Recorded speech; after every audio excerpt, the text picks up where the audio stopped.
So you're thinking about buying a vacation home in Park City, Utah? Well, in this video, we're going to talk about some of the pros and the cons of owning a vacation type property / second home. And just so you know, owning a vacation property isn't for everybody. So hopefully by the end of this video, you'll be able to see some of the pros and the cons of owning one and decide for yourself if it's something that you can do. So first, we're going to talk about some of the pros because those are more fun.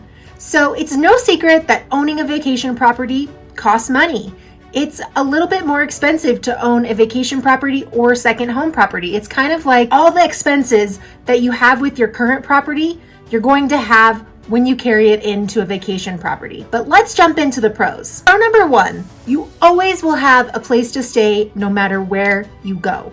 So if you travel to Park City, Utah a lot, you come here, you visit often, you're always coming to ski in the winter, or you're always coming to hang out in the summers to escape the heat. Maybe you live in Florida and it's extremely hot there, or down in Texas where it's also extremely hot, and you want to kind of have a mountain getaway for the summertime where it really is like 80 degrees, beautiful, sunny, and we have dry air up here, so we don't get the humidity. Or maybe you come to visit for the winters. You love coming here to ski. You've been skiing Park City forever, or Deer Valley forever. And rather than paying for lodging or paying for an Airbnb or trying to find a vacation rental to rent, you come here so often that you will always have a place to stay. The second pro is that you'll always have a place to store your belongings. So if you want to leave your skis here, you can leave your skis here. If you want to leave some of your winter clothes here, you can leave your winter clothes here. If you want to leave your bike here, you can leave your bike here. Those are some of the pros of having a vacation property, is that you don't always have to pack a suitcase. You can leave some of your belongings at this property so that when you come to visit it, you can travel a little bit lighter. The third pro about owning a vacation property is that you get to experience Park City like a local. You get to live like a local. You get to eat at all the fun restaurants, you get to shop at all the fun stores, and you get to participate in local community events and the small, fun community that we have here at Park City.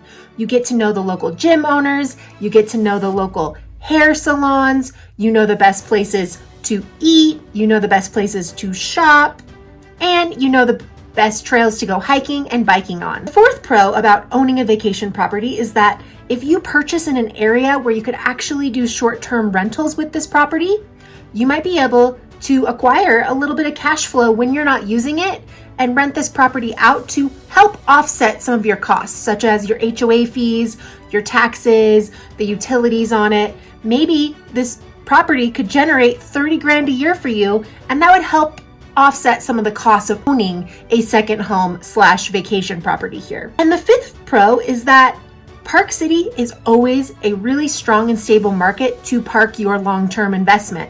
So if you're somebody who likes to invest in real estate over the long haul and you want to invest in a place that is going to have positive appreciation, that's continuing to grow, is a very, very popular place to own real estate, then Park City might be for you, because we have great appreciation rates, and you always want to make sure that you're buying in an area. Now, the cons of owning a vacation property are really just the costs that are associated with it. So what are all the costs that are associated with owning a vacation property or second home? Well, you have your utilities. You have your power, your gas, your sewer, your water, your trash. Maybe you have snow removal, landscaping costs. If you're not buying somewhere that's an HOA, that has an HOA, and you're buying a single family home that has a lower HOA, you might be responsible for some of those utility fees. Now, if you decide to buy in an area that has an HOA, some of those utilities might be covered in your monthly HOA. You'll have real estate taxes on this property, and you will not be paying a primary residence real estate tax. In Park City, Utah, we have a 1.1% tax rate for second home ownership here, for non-primary residence home ownership here. Third thing is you'll want to look into the HOA fees. Park City is a luxury market. Our condos, we have a lot of luxury condos. We have a lot of luxury communities, which means we have higher HOA fees. Not all areas HOA fees, but the majority, you can probably be expected to pay at least $400 a month and up for the majority of the areas in Park City, Utah, especially Canyons and Deer Valley. Especially if you're buying into something that we classify as a hotel condo, you will definitely be paying higher HOA fees in those types of products. About a master HOA fee. Is the area that you're purchasing in also have a master association HOA fee? A lot of times if you're buying in a gated community, a private four-season community, a golf course community, you will have a master HOA on top of an HOA. So if you're buying in Promontory or Red Ledges or Glenwild or any of these four-season second home private gated golf destinations, you might have a master HOA on top of that. And also if you're buying at the Canyons Village, they have a master association there as well.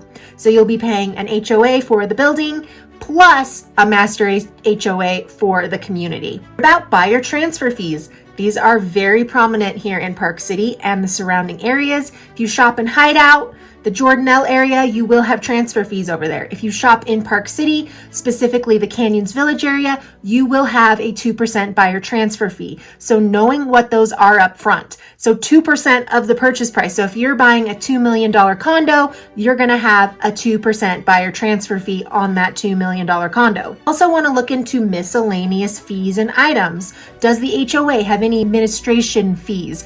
Do you have to pay a $140 fee just to fill out a new HOA transfer form? You want to kind of know the little hidden fees that don't always tell you about with the HOAs. So we want to look into assessments. Does this property, how old is this property? Is it a newer property?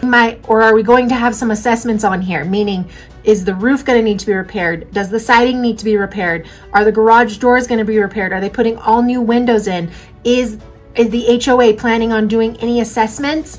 In Park City, we are currently going through a big refresh on a lot of our older properties. So if you are looking at a property that is a little bit older product, very well be subject to a current assessment, a future assessment, or a special assessment. For instance, Hidden Creek at the Canyons has about $100,000 assessment on the property currently. If you're looking at the Pinnacle in Deer Valley, those guys have about a $75,000 assessment, those properties. So knowing that and understanding if they're going to make you pay that all at once, if it's going to be 3 years down the line, how they're breaking that up, you really want to know what assessments you're getting into when you purchase this property, because when you purchase the property, you are taking that on. Will you have to furnish the property? Are you buying something that's totally turnkey, or are you going to have to buy furniture to put in this property? About an interior designer. If it's a luxury property, a lot of people like to live like kings and queens, and they like to have an interior designer put their final touches on it. About property management fees.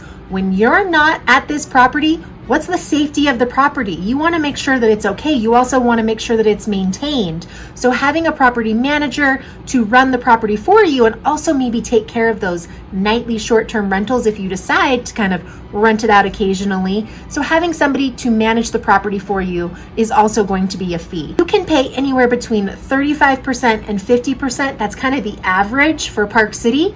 There are a few people that will only charge 20%, but if you're renting it out annually, you can expect to pay about 10%. Otherwise, prepared that you're going to be paying high property management fees here. Now, if you're buying in a hotel condo, chances are that the property management fees will be even higher with that hotel condo, just because they market it for you, they clean it for you.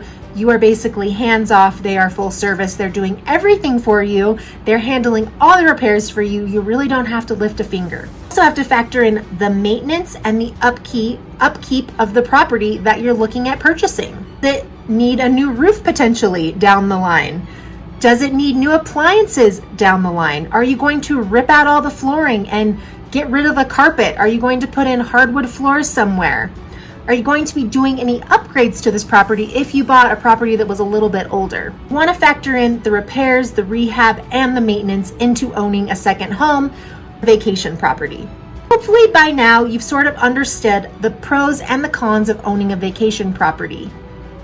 If Park City is a place that you love to come and ski, then a lot of times owning a vacation property is a no-brainer, because this is where you always want to come, this is where you always want to hang out. So also factoring into your finances, if you buy a vacation property, will that inhibit you to be able to travel to other destinations? And if so, you might want to reconsider that. If you own this property, you might only be able to come to Park City, but if you love coming here, that might not be a problem. Hey, if you liked this video, make sure you check out how to buy a second home and more videos on my channel. I also have a free downloadable guide. It is the Park City Information Guide. It's dropped down in the description below if you want to learn more about Park City, Utah.